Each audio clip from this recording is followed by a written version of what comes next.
Hello, c'est Marianne et aujourd'hui je vais vous parler du végétarisme. Si tu regardes cette vidéo, c'est peut-être parce que t'es curieux, c'est peut-être parce que t'as un pote qui est végétarien et t'aimerais bien savoir ce que tu pourrais lui cuisiner, ou alors que t'as peut-être envie de franchir un cap, de devenir végétarien, ou plus, peut-être que c'est pour des raisons de santé, c'est pour des raisons écologiques, de bien-être animal, peu importe la raison pour laquelle tu es ici, on va essayer de répondre un petit peu à toutes ces questions, et en tout cas, tu es au bon endroit. Pour commencer, je vais d'abord passer en revue les différents types d'alimentation qui existent et donner une petite définition pour chacun. Je vais commencer par définir ce qu'est un végétarien puisque c'est le sujet principal de cette vidéo. Donc un végétarien, c'est quelqu'un qui ne consomme pas de chair animale, donc pas de viande rouge, pas de volaille, pas de poisson, pas de crustacés. Il est souvent confondu avec le pescétarien ou pesco-végétarien qui lui ne consomme pas non plus de viande rouge ou de viande blanche, mais par contre consomme quand même des produits de la mer, donc des poissons et des crustacés par exemple. Ensuite, les végétaliens, ils ne consomment pas non plus de chair animale, mais en plus on exclut les produits d'origine animale, donc par exemple le lait, les œufs, etc. Et les véganes ont un mode d'alimentation végétalien mais vont aussi faire attention à leurs habitudes de consommation. Par exemple au niveau des vêtements, ils n'achèteront pas de cuir, de fourrure, de laine de mouton, des vêtements qui auraient été faits en laine de mouton. Et aussi par exemple dans les cosmétiques, ils feront attention à la composition, qu'il n'y ait pas de produits d'origine animale ou que tout simplement le produit n'ait pas été testé sur des animaux. Pour résumer, le végétalisme ça comprend seulement le mode d'alimentation alors que le véganisme ça comprend également le mode de vie. Maintenant qu'on a fait une petite piqûre de rappel, on va pouvoir maintenant parler des courses. Ça me paraissait important de vous parler des courses, que vous puissiez vous rendre compte à quoi peut ressembler le caddie d'un végétarien et aussi de vous montrer la variété des produits que j'achète en tant que végétarienne et de vous montrer que voilà, c'est important de varier et de toute façon ça c'est peu importe votre mode d'alimentation, il faut varier un maximum votre alimentation, c'est vraiment hyper important pour votre santé. J'ai pris des notes de mes courses sur 6 semaines pour faire une petite moyenne des produits que j'achète de manière régulière et vous montrer un petit peu comment ça se répartit. En général, on fait nos courses une fois par semaine, mais ça peut être une fois toutes les 2 semaines, franchement, ça dépend des moments. On en a eu pour 635 € sur 6 semaines, soit 105 € par semaine pour 2 personnes, et ça revient à une moyenne de 3,50 € par repas et par personne si on compte qu'il y a 2 repas dans la journée. Comme vous pouvez le voir, la catégorie dans laquelle on achète le plus, ce sont les légumes à hauteur de 24%. Ensuite, juste derrière, il y a les crèmes et les boissons végétales. Alors c'est vrai que moi, je cuisine pratiquement plus qu'aux boissons et aux crèmes végétales. Vous n'êtes pas obligé de transitionner là-dedans tout de suite, mais je me suis juste rendu compte qu'en termes de digestion, ça se passe beaucoup mieux sans produits laitiers, donc c'est pour ça que j'ai complètement transitionné vers des crèmes et du lait végétal. Ensuite, pas très loin derrière, et c'est une catégorie qui j'espère est amenée à baisser un petit peu, c'est donc la catégorie du beurre, du fromage et des œufs, en fait les derniers produits d'origine animale qu'on continue de consommer pour l'instant. Ensuite, il y a la catégorie que j'ai appelée extra salée qui comprend par exemple des préparations toutes faites du genre des nems qui seraient déjà faits, des petites croquettes de fromage déjà préparées, les chips, les sauces, voilà, les ingrédients qui ont déjà été préparés, qui sont prêts à être utilisés en cuisine. Juste après, il y a plutôt les féculents, donc les pâtes, les céréales et le pain. À quantité égale, il va y avoir également les sources de protéines, donc par exemple le tofu, le tempeh, le seitan, les protéines de soja texturées, etc. Juste après, on va retrouver ce qui est plutôt destiné à la pâtisserie, donc la farine, les sucres et les graines. Ensuite derrière, ça va être tout ce qui est tartinable, donc plutôt pour le petit-déj ou pour les brunchs ou pour le goûter, du genre purée d'oléagineux qui va plutôt être utilisé en pâtisserie, ou alors de la confiture, de la pâte à tartiner, etc. On a également ce qui se trouve globalement dans des bouteilles, donc par exemple de l'huile, des sirops, du jus de fruits ou du vinaigre. Ensuite, on fait place aux extra sucrés, donc ça va être un petit peu des petits caprices, que ce soit une tablette de chocolat ou aussi du kombucha. Ensuite, j'ai catégorisé dans autres ce qu'on achète de temps en temps pour faire les stocks, mais ça peut couvrir par exemple du domaine du café au domaine ménager, comme par exemple du savon solide, du papier toilette, etc., du dentifrice, enfin voilà, ce genre d'achat. Et enfin, on va retrouver nos légumineuses à 1,2%, donc ça va vraiment être quand on va refaire nos stocks par exemple de lentilles corail, de pois chiches et autres haricots. Maintenant que vous voyez un petit peu plus à quoi peut ressembler le caddie d'un végétarien, on va pouvoir passer aux achats essentiels. La première chose, et je pense qu'on n'est malheureusement pas assez informé là-dessus, moi-même je l'ai appris super tard, c'est le fait de prendre de la vitamine B12.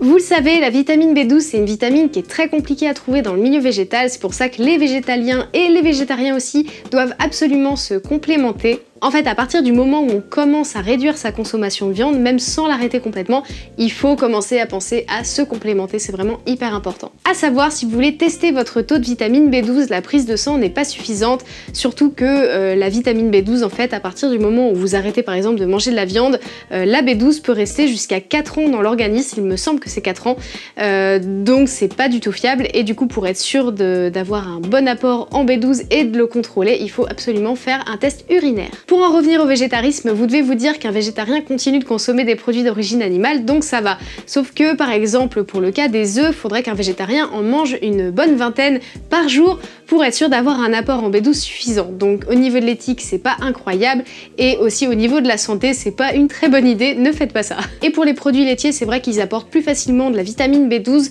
mais c'est un petit peu compliqué à mesurer, donc il vaut mieux sécuriser tout ça en se supplémentant et en prenant de la B12. Peut-être qu'en ce moment vous êtes en train de vous dire mais du coup le fait d'être végétarien ou végétalien c'est pas très naturel s'il faut se complémenter avec une vitamine qui a été fabriquée en laboratoire. En effet, vous avez raison, c'est pas naturel, mais en même temps il faut savoir aussi qu'à côté les animaux qui sont destinés à la consommation humaine, ils sont eux-mêmes complémentés, donc ce que va faire le végétarien ou le végétalien c'est juste prendre directement le complément alimentaire plutôt que de le donner à un animal qui va manger par la suite.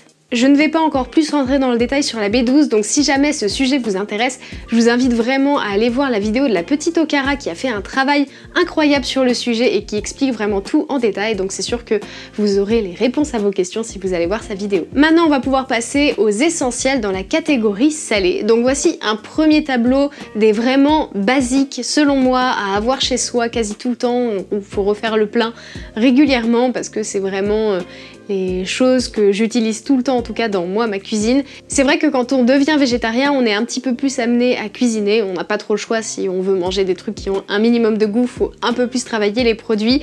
Moi pour ma part, je me suis vraiment beaucoup plus amusée en cuisine à partir du moment où j'ai commencé à devenir végétarienne en fait, parce que j'ai découvert des nouvelles méthodes de cuisine, des nouvelles façons de penser la cuisine, et c'est vraiment à ce moment-là où j'ai commencé à m'éclater en cuisine, donc peut-être que ce sera votre cas aussi. En termes de protéines, voici un autre tableau de ce que vous pouvez utiliser pour apporter des protéines donc dans vos repas. Et enfin, mes 3 petits bonus qui vont apporter tout leur goût à vos plats, c'est la pâte miso, la sauce soja et, hyper important, les épices. Faites vraiment le max d'épices, testez des épices, c'est vraiment, je trouve, une base vraiment à avoir dans votre cuisine, c'est d'avoir une petite panoplie d'épices et d'utiliser ce que vous aimez pour parfumer vos plats, et c'est ça qui va voilà, ravir vos petites papilles. Si vous avez envie de végétaliser un petit peu également vos desserts, voici un autre tableau donc de mes essentiels version sucrée. Comme vous pouvez le voir, je n'utilise plus de produits d'origine animale pour mes pâtisseries. C'est vrai que toutes celles que je fais maintenant, elles sont végétaliennes, donc c'est pour ça que je vous propose des alternatives pour le lait, donc prendre du lait végétal. Pareil pour les œufs, je vous propose des alternatives, mais allez-y vraiment à votre rythme et en fonction de à quel point vous êtes en confiance avec vos capacités en cuisine également. Et maintenant, on va parler des repas. Le premier conseil que j'ai envie de vous donner, c'est de vraiment vous mettre à la cuisine. Ça va vraiment vous apporter beaucoup, que ce soit gustativement ou que ce soit juste en termes de skills, tout simplement. Et je vous conseille de rechercher un petit peu des recettes de cuisine du monde, de par exemple japonaise, thaïlandaise, indienne, marocaine. Il y a énormément de variétés, ces pays-là proposent beaucoup de plats et de recettes végétariennes qui sont vraiment excellentes, et je trouve que le fait d'aller chercher un petit peu d'autres façons de cuisiner dans d'autres pays, déjà ça amène de nouvelles saveurs, et puis ça permet de voir un petit peu aussi en termes de culture comment ils mangent dans ces autres pays, et puis en plus vous découvrez des nouvelles recettes, donc ça c'est plutôt cool. Vous pouvez peut-être investir aussi dans un livre de recettes, alors il y en a énormément des livres de recettes végétariennes, moi je vous en recommande 2. Un que j'utilise beaucoup qui s'appelle Cuisine végétarienne 1001 recettes, et l'autre qui est plus orienté cuisine végétalienne mais qui peut peut-être vous intéresser aussi, qui s'appelle tout simplement Vegan de Marie Laforêt. Vous pouvez aussi trouver d'autres recettes et des inspirations sur YouTube. Alors bon, sur ma chaîne, vous pouvez trouver mes petites vidéos recettes, mais j'ai aussi d'autres petites recommandations à vous faire. 2 chaînes que j'apprécie beaucoup en ce moment et qui m'inspirent énormément pour faire mes repas, même s'ils sont pas à 100% végétariens, je dirais qu'ils sont allés à 80 90% du temps végétarien et ils font des super vidéos recettes. C'est le duo, alors je dis duo parce que c'est un couple, hein, il s'agit d'un couple mais ils ont bien chacun leur chaîne. Il s'agit donc de Janim et de Ben Jolliffe sur YouTube. Il y a également la petite Okara qui elle propose des repas végétaliennes et aussi je vous conseille la chaîne de Jigme qui s'appelle You Cook sur laquelle j'ai pioché quand même pas mal de petites idées et pareil, il propose pas que des plats végétariens mais il en propose quand même pas mal et ses idées sont plutôt chouettes. En termes d'applications, j'avais aussi envie de vous en recommander quelques-unes. Pour cuisiner d'abord, donc la première application dont je vais vous parler, je vous en parle souvent, c'est l'application TSE, donc Train Sweat Eat. À la base, c'est essentiellement des vidéos pour faire du sport, mais ils ont également une catégorie alimentation dans laquelle ils proposent des recettes végétariennes et même essentiellement végétaliennes, donc c'est très cool et j'en ai testé énormément de leurs recettes, elles sont toujours géniales, donc voilà, c'est franchement, j'aime beaucoup ce qu'ils font. Alors par contre, c'est un système d'abonnement, donc voilà, c'est pas une application qui est gratuite, mais je voulais quand même vous en parler parce que c'est une application que j'utilise beaucoup. Et ensuite, 3 autres applications que j'utilise de temps en temps quand j'ai besoin de rechercher l'inspiration ou juste des idées. Il y a Vegup, Vegan Pratique et Marmiton. Concernant les restaurants maintenant, je vous recommande Vego Resto, qui est un site qui permet de trouver les restaurants qui proposent des options végétariennes autour de chez vous. Il y a également Happy Cow, qui est une application qui s'utilise dans le monde, donc c'est assez pratique si vous voyagez à l'étranger et que vous voulez chercher et trouver assez facilement des restaurants qui proposent des options végétariennes. Et une autre application que je n'ai pas encore trop eu l'occasion de tester, mais que j'ai dans mon téléphone, qui s'appelle Végétable, dont j'ai entendu beaucoup de bien. Et enfin, un site que j'utilise très souvent qui permet de vérifier si un aliment est bien ou non végétarien, c'est donc le site de Open Food Fact.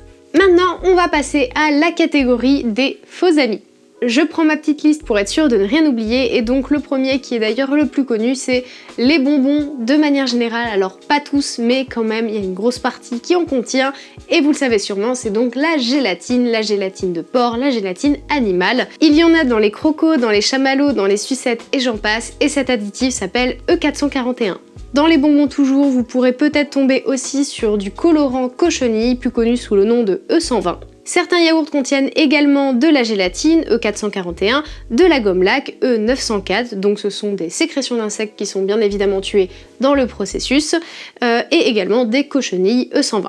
Dans certains produits aromatisés à la vanille, desserts, glaces, vous pourrez trouver du castosérum. Ce sont donc les sécrétions sexuelles du castor, miam, et je vous le donne en mille, il est donc tué pour les récupérer. Concernant les fromages maintenant, tous les fromages ne sont pas végétariens, il y a certains fromages qui contiennent de la présure animale. Alors la présure animale, qu'est-ce que c'est? C'est un processus dans lequel on va venir récupérer les sucs extraits du 4e estomac chez un jeune ruminant qui s'appelle donc cet estomac la caillette, et ces sucs vont permettre la coagulation de lait qui va donc donner ensuite du fromage. Petite parenthèse d'ailleurs, la présure animale, il y en a aussi dans le Nutella, donc si jamais en plus de l'huile de palme vous cherchiez une autre bonne raison d'arrêter le Nutella, voilà, vous l'avez. Je vous mets dans la description un lien qui vous redirigera vers une liste qui recense des fromages qui sont végétariens. Mais sinon, au moment où vous faites vos courses, vous avez juste à regarder l'étiquette de la composition du fromage. Si vous voyez qu'il y a écrit présure tout court, c'est sûr à 99% qu'elle est animale, donc qu'elle n'est pas végétarienne. S'il y a écrit présure microbienne par contre, c'est ok, et là vous pouvez y aller. Un autre faux ami, c'est le tarama. Alors déjà, pour une première raison, c'est que la plupart des taramas, va y avoir des cochenilles dedans pour donner cette couleur un petit peu rosée. Et deuxième raison, c'est que pour récupérer les œufs de poisson, ceux-ci sont éventrés.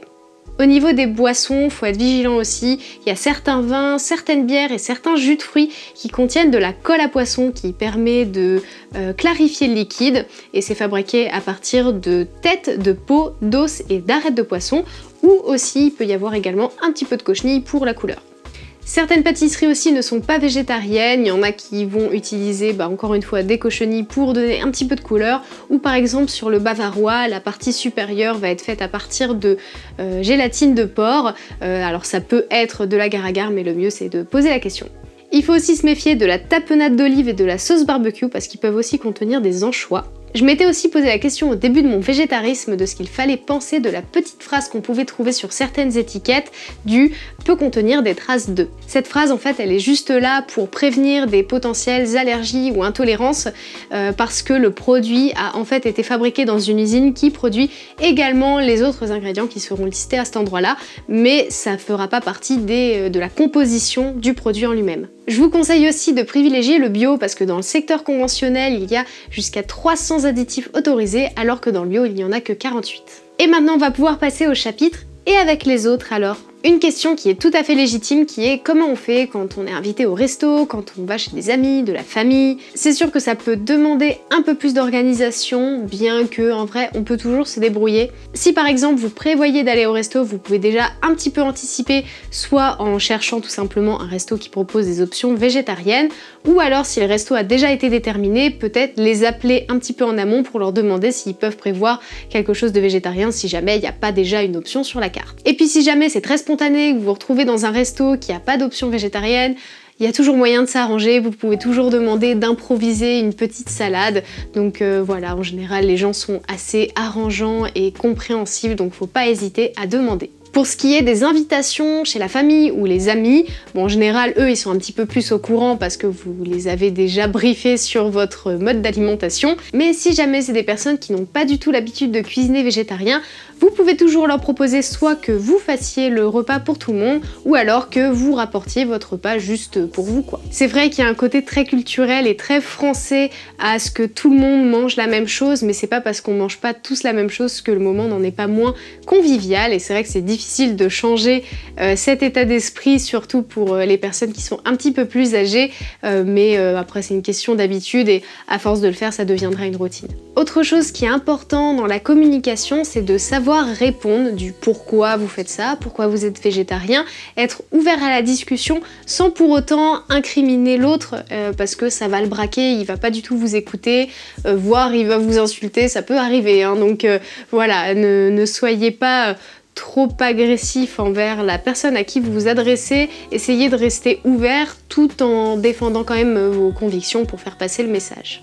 Autre chose qui je pense est important aussi, c'est de se renseigner, d'avoir quelques chiffres en tête, notamment pour pouvoir répondre à certaines personnes qui pourraient peut-être vous faire des petites remarques ici et là. J'ai regroupé quelques chiffres pour vous qui à mon sens sont assez intéressants à ressortir pour ce genre de discussion. 14,5% des émissions de gaz à effet de serre sont provoquées par la production de viande, donc c'est plus que tous les transports réunis. Comme on dit souvent que les végétariens, bah oui mais ils mangent des avocats donc c'est pas terrible, ça consomme beaucoup d'eau. À comparaison égale, 1 kg de bœuf donc c'est 15 000 litres d'eau et 1 kg d'avocat c'est 1000 litres d'eau. Et puisqu'a priori le végétarien il va pas à chaque fois remplacer sa viande par un avocat, de toute façon on sera forcément mieux en étant végétarien et en mangeant des avocats de temps en temps que en continuant de manger de la viande en termes de rapport de consommation d'eau. 63% de la déforestation en Amazonie est provoquée par l'élevage, donc pour installer des bovins ou le soja OGM qui servira à nourrir les animaux d'élevage. On dit souvent à tort que c'est le soja des végétariens qui déforeste l'Amazonie, alors que non, c'est le soja qui va servir à nourrir le bétail. Et d'ailleurs, le soja qui est consommé par les hommes est cultivé en Europe et d'ailleurs le plus souvent en France. Pour ceux qui vous disent « bah oui mais moi je prends ma viande que chez mon boucher donc ça va », et bah malheureusement non, ça ne garantit pas forcément des bonnes conditions d'élevage. 95% des porcs sont élevés en bâtiment sans accès à l'extérieur et encore faut voir les conditions.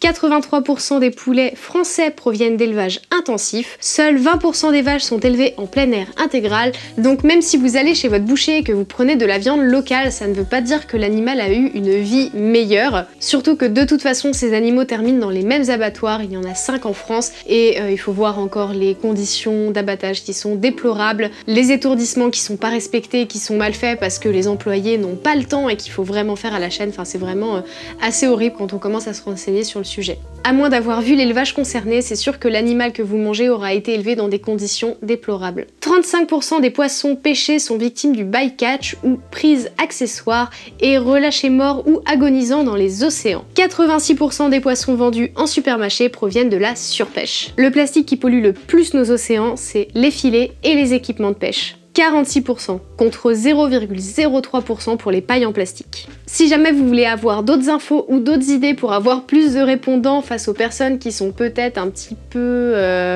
sceptiques par rapport à votre démarche, je vous invite encore à aller voir une autre vidéo de la petite Okara qui traite le sujet, qui est vraiment hyper bien faite et qui couvre beaucoup de questions. Maintenant je vais vous parler de mes recommandations de choses à lire ou à regarder. Deux livres dont je vous ai déjà parlé sur cette chaîne, Comment j'ai arrêté de manger les animaux de Hugo Clément, qui est un livre qui va plus traiter sur la partie psychologique, mentale et morale, et notamment comment réfléchissent les animaux, et Journal de guerre écologique, qui est un livre qui va plus parler de chiffres et de ce qui se passe un petit peu dans le monde. Je vous invite également à regarder ces reportages qui s'appellent Sur le front, qui sont diffusés sur France 5 et également disponibles en replay. Je vous conseille également de regarder Legacy de Yann Arthus Bertrand, qui a une photographie qui est évidemment exceptionnelle, hein. On parle de Yann Arthus Bertrand. Vous n'y verrez pas des images chocs, mais plus des paroles poignantes, et pour ça je vous le recommande vivement. Et enfin, je vous recommande aussi Seaspiracy sur Netflix, qui permet de prendre un peu de recul et de se rendre compte de ce qui se passe en ce moment dans nos océans, entre autres à cause de la surpêche. Et enfin, dernier chapitre de cette vidéo, comment changer ses habitudes. Ça peut sembler difficile au début, ça fait beaucoup de choses sur lesquelles il faut être vigilant, beaucoup de choses nouvelles à apprendre, et ça peut être un petit peu déconcertant. Mais ne vous inquiétez pas, ça va se faire avec le temps, c'est comme tout, c'est vraiment juste une question d'habitude. Si vous avez été habitué depuis tout petit à manger de la viande et du poisson à chaque repas, c'est normal que vouloir changer ça, ça se fasse pas non plus du jour au lendemain. Il y a des nouveaux réflexes à prendre et vous allez les apprendre, il n'y a aucun souci. Moi j'ai fait ça de manière très progressive, j'ai d'abord été pescétarienne, puis je suis devenue végétarienne sans presque même m'en rendre compte, c'est juste que très vite j'ai tout arrêté, je me suis rendu compte un jour, mais en fait ça fait quelques mois que j'ai pu manger de poisson et que du coup je suis devenue complètement végétarienne. Ça va prendre un peu de temps, mais c'est normal, soyez pas trop dur avec vous-même, c'est super déjà ce que vous faites, rien que le fait de vous renseigner sur le sujet, c'est vraiment génial. Continuez de vous renseigner, continuez de chercher des nouvelles idées recettes, continuez de sensibiliser vos proches, et pour ce qui est de la routine qui vient s'installer, vous allez voir que plus vous allez faire des efforts, moins ces efforts vont rester des efforts et vont devenir des réflexes, et à partir de là vous vous poserez beaucoup moins de questions et votre nouvelle routine sera en marche. Un autre conseil que je peux vous donner, c'est de ne pas chercher à cuisiner ou à manger à chaque repas des aliments qui ressemblent à 99% à de la viande. Déjà parce que ça veut dire que vous allez acheter pas mal de produits transformés, ou alors que vous allez vous prendre beaucoup trop la tête à essayer de recopier la viande, et dans tous les cas vous serez déçus parce que le goût n'aura rien à voir ou sera très différent de ce à quoi vous vous attendiez, et en plus vous allez perdre beaucoup de temps. Essayez de voir ça plutôt comme un moyen d'expérimenter, de travailler des nouvelles textures, de découvrir des nouvelles saveurs et des nouvelles façons de cuisiner. Souvent quand on commence à se poser la question d'être végétarien, il y a un mode de vie un petit peu qui s'installe avec, j'ai l'impression, en tout cas tous mes amis végétariens, j'ai l'impression qu'ils sont comme ça, qui est par exemple de se tourner plus vers les magasins bio, d'acheter au plus des fruits et des légumes locaux, de faire au maximum du vrac pour ce qui est possible en fonction des magasins que vous avez autour de chez vous, mais également aussi des DIY dans les produits ménagers, parce que les produits ménagers, je pense que vous n'êtes pas sans savoir que ce qu'on trouve dans le commerce, ce qu'il y a dans certains produits, c'est pas terrible pour l'environnement, donc pareil, si jamais tout ça vous intéresse, j'ai un super bouquin que je vous recommande en description, où il y a pas mal de petites idées de tutos DIY, et pareil sur ma chaîne YouTube je vous propose aussi quelques tutos qui traînent par-ci par-là pour faire certains produits. Donc si jamais ça vous intéresse, n'hésitez pas à aller voir tout ça. J'ai envie de dire aussi que la tolérance est un maître mot à avoir dans cet état d'esprit quand on commence à penser à être végétarien ou végétalien, ou même réduire sa consommation de viande. Il faut être tolérant envers les personnes qui sont à un stade plus avancé ou moins avancé que nous. Chacun à notre niveau, on essaye de faire des choses et c'est déjà très bien, justement, il faut encourager les gens. De toute façon, j'arrête pas de le répéter, rien ne sert d'incriminer, ça va plus braquer les gens qui vont se sentir attaqués personnellement, leur ego se sentira fragilisé, donc ils ne vont pas vous écouter, le message ne passera pas. Et puis chacun fait ce qu'il veut, chacun fait ce qu'il peut à son échelle. Je connais des végétariens qui ne considèrent pas par exemple que les huîtres sont des animaux, apparemment ça n'a pas de nerfs, donc il y en a qui les considèrent un peu comme des algues. Bon, moi ce n'est pas mon cas, mais je respecte les gens qui pensent comme ça, chacun pense vraiment comme il le souhaite. Il y en a qui continuent de manger aussi tous les fromages sans se préoccuper de la présure, mais déjà rien que le fait qu'ils aient arrêté la viande et le poisson, c'est déjà génial. Donc voilà, faut plutôt encourager les petits efforts positifs de chacun. Continuons aussi de se renseigner, de faire circuler les informations, d'en parler autour de nous, à nos proches, sur les réseaux sociaux. C'est comme ça qu'on va réussir à sensibiliser et à toucher encore plus d'âmes. Moi-même, je continue d'en apprendre tous les jours sur des sujets, je continue de me renseigner et je ne cesse d'être soit horrifiée, soit heureuse aussi, parce que c'est important d'avoir aussi des bonnes nouvelles qui arrivent au milieu de tout ces avalanches de trucs pas forcément très positifs. D'ailleurs, je vous mets aussi en description des liens de compte Instagram que je suis pour pouvoir rester justement informé sur l'actualité qui touche à l'écologie et au bien-être animal. Et le dernier ultime conseil que j'ai envie de vous donner, c'est de vous laisser le temps de ne pas vouloir en faire trop d'un coup au risque de vous décourager par la suite. Allez-y à votre rythme et ce sera déjà très bien. Voilà, j'espère que j'ai répondu à toutes vos interrogations, que je n'ai blessé personne dans mes paroles et que mon message est bien passé. Si jamais vous avez d'autres questions, des sujets que j'ai peut-être pas assez approfondis, sur des détails, n'hésitez pas, il n'y a pas de questions débiles, donc voilà, je vous attends dans les commentaires et je vous répondrai avec plaisir. En tout cas, bravo si vous êtes arrivés jusqu'ici, c'est une vidéo que j'avais vraiment envie de faire depuis très longtemps et que j'écris depuis longtemps, donc voilà, j'espère qu'elle vous a plu et je vous dis à très vite dans une prochaine vidéo.